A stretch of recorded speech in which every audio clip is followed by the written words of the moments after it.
Welcome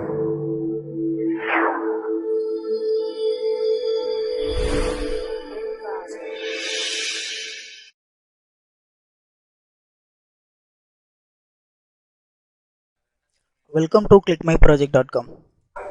Now we are going to discuss about the product, feature extraction and identification of Alzheimer disease based on latent factor of multi-channel EEG. Now we are going to discuss about the abstract of the process. Alzheimer disease is one of the most common and widely growing neurological diseases in the world. Several tools exist for diagnosis of Alzheimer disease, which can be assumed as a key issue for clinical applications. Hence, the EEG yields out the most powerful and then the relatively cheap tool for the diagnosis of different neurological diseases. The need in this case is to improve the diagnostic accuracy of the EEG signal. The decomposition of the signal into an frequency band and then as well as the subband. The statistical features were extracted from both the subbands to represents the distribution of wavelet coefficients. Then these features were used as an input for the neural network for classification of the data into a normal or else the abnormal. Hence the performance of the classification process was compared with the other excellent process to compare whether the process is efficient or not. Now we are going to discuss about the flow diagram of the process. This is the overall working flow of this process.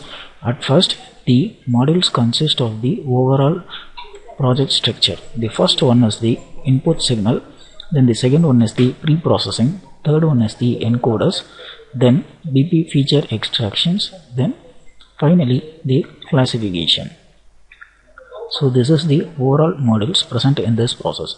At first, the input signal is taken from the dataset. The dataset consists of the several signals which having the both of normal as well as the abnormal signals. After getting the input signal from the dataset, the pre-processing will be carried out. In this pre-processing step, we have to remove the noise from the signal. Hence, when applying the pre-processing, the filtering technique is applied to remove the noise present in the signal. After eliminating the noise from the signal, we have to use the encoders to encode the data in the signal. After the encoding technique, we have to extract some of the features from the signal. So that reason, we have to segregate the signal as an alpha, beta, theta, gamma, delta. So like this, we have to segregate the signals as well as on the other hand, we have to extract the features from the signal. After the extraction of the features, we move on to the classification step. In this classification step, we have to give the three things as an input. The first one is the features from the input signal, that is the test feature. Then we have to give the trained feature. After that, we have to put a label for that. So we have to give these three inputs. During the classification, the results will be displayed as whether the signal is the normal or not.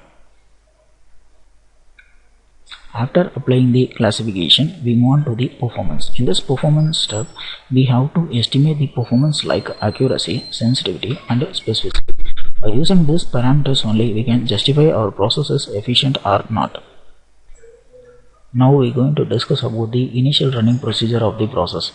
At first, open the Matlab 2015 and change the current directory. Now you can see the file in the name of main_gui.m. Right click in that file and select the option run.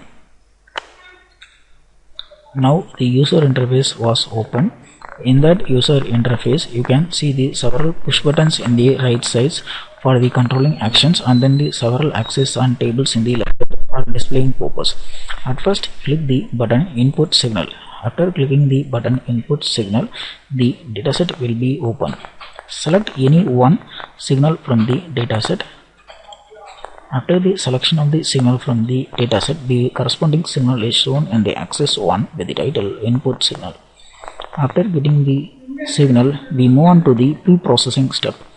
In this pre-processing step, the signal is pre-processed, hence the pre-processed signal also shown in the axis 1 with the title pre-processed signal. After applying the pre-processing, we have to move on to the encoders. Now the you can see the results of the encoded signals. The encoded signals will be like this. After the encoding, we have to segregate the signals as, first of all, alpha, then the second one is the beta. This is the signal of alpha, this is the signal of beta, then gamma, then finally theta. So we have to segregate the channels like alpha, beta, gamma and theta.